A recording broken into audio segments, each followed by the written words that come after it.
Então, não me surpreende o Brasil reprovar o ataque que os Estados Unidos fizeram contra o Irã, porque, como eu falei... Se ele segue a cartilha do que a ONU diz. Exatamente. É o que deveria ser dito nesse momento. Exatamente. A grande questão é que o Brasil critica a postura que os Estados Unidos e Israel fizeram, mas muitas vezes o Brasil não critica, por exemplo, os ataques que o Hamas faz contra Israel. O Brasil critica a postura de Israel atacando a faixa de Gaza em uma região super densa, matando mulheres, matando crianças, que acho que deve ser reprovado mesmo, mas o Brasil não reprova quando você tem atitudes do Hamas que eliminam civis em Israel. Então o Brasil, que sempre se notabilizou por uma diplomacia mais... Não existe neutralidade, né? Mas que buscava, pelo menos, a neutralidade, eu acho que vem se tornando muito parcial em alguns momentos.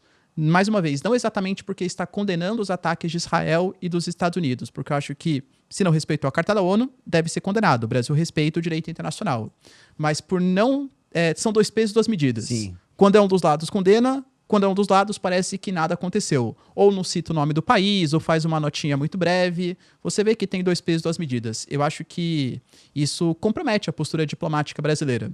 O Brasil tem tudo para se aproveitar porque a gente tem um potencial gigantesco. A gente é muito bem quisto pelos dois lados. O Brasil, por exemplo, hoje tem os Estados Unidos como o maior investidor estrangeiro no Brasil, que mais faz investimentos no nosso território. Mas, ao mesmo tempo, tem a China como nosso maior parceiro comercial. O Brasil tem ligações, querendo fazer, está quase finalizando aí, vai ser implementado de maneira provisória, o acordo Mercosul-União Europeia com países ocidentais, e o Brasil faz parte dos BRICS. Acho ótimo também. A gente tem que aproveitar o potencial dos dois lados. Se a gente começa a deixar muito parcial o nosso viés diplomático, acho que isso pode acabar comprometendo até em outras áreas, inclusive econômica e potencial de investimento estrangeiro. Guardar as devidas proporções, tem que ser mais como a gente brincou do Catar. Onde tiver pra gente tirar benefício, vamos aproveitar. Vamos conversar com um e com o outro, né? Não vai ficar assim, só se foi o último caso, aí se posiciona, né? Colocado contra a parede. No mais, faz notinha de protesto aqui, notinha de protesto ali, sempre respeitando os princípios da ONU. Acho que essa seria a melhor postura que o Brasil poderia adotar, e a gente está muito parcial para um dos lados. Só um ponto interessante, o professor trouxe aí a questão dos BRICS, né? Vamos nos lembrar que o Irã está nos BRICS, é membro dos BRICS atualmente, né? Chancelado por quem? China. China fez o lobby para que Irã fosse membro dos BRICS. E essa questão da parcialidade, isso é interessante, né? Porque você não precisa simplesmente verbalizar a tua parcialidade. A omissão revela a parcialidade. Né? Então, acho que esse ponto é importante. Né? A gente precisa ficar de olho nessas omissões, porque é aquele silêncio ensurdecedor. A não resposta também é uma resposta nesse caso. Né? Exato. O não falar também é um falar bem importante. E no caso dos BRICS, só um pequeno comentário que acho que é importante, os BRICS, principalmente depois da guerra Rússia-Ucrânia, eles se expandiram demais, o que traz pontos muito positivos. Hoje, se você for pegar os BRICS+, ou seja, os membros plenos mais os membros parceiros, são mais de 30 países. Hoje, supera de longe o número de população, o número de recursos naturais, tamanho do PIB do G7. Então, hoje, uma nota que o BRICS faz tem muito mais relevância do que tinha no passado, porque aumentou o número de membros. Mas, ao mesmo tempo, traz esses problemas de menor coesão interna do grupo. Por exemplo, o Brasil, ele sempre queria falar nos BRICS sobre participação feminina na política, participação feminina no mercado de trabalho. Vai falar hoje com o Irã sobre isso? Vai falar hoje com a Arábia Saudita sobre isso? Outro ponto. Do mesmo jeito que o Irã entrou também os Emirados Árabes Unidos. E entraram uma série de países árabes que estão sendo atacados pelo Irã.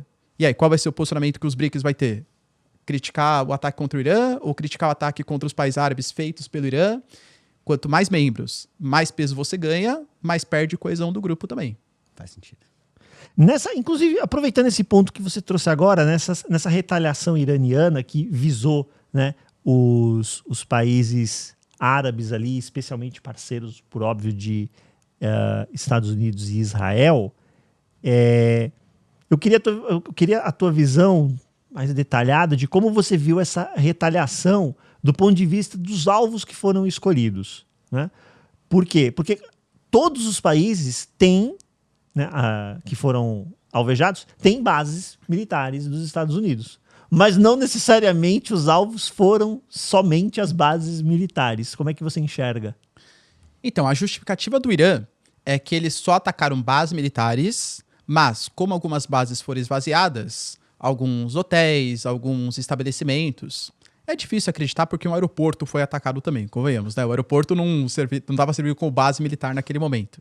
Mas a justificativa do Irã é que eles atacaram ou pontos militares ou consulados, representações políticas que representavam os interesses americanos, embaixadas americanas e tal, ou alguns locais onde esses políticos americanos ou israelenses, ou esses militares americanos e israelenses estavam posicionados.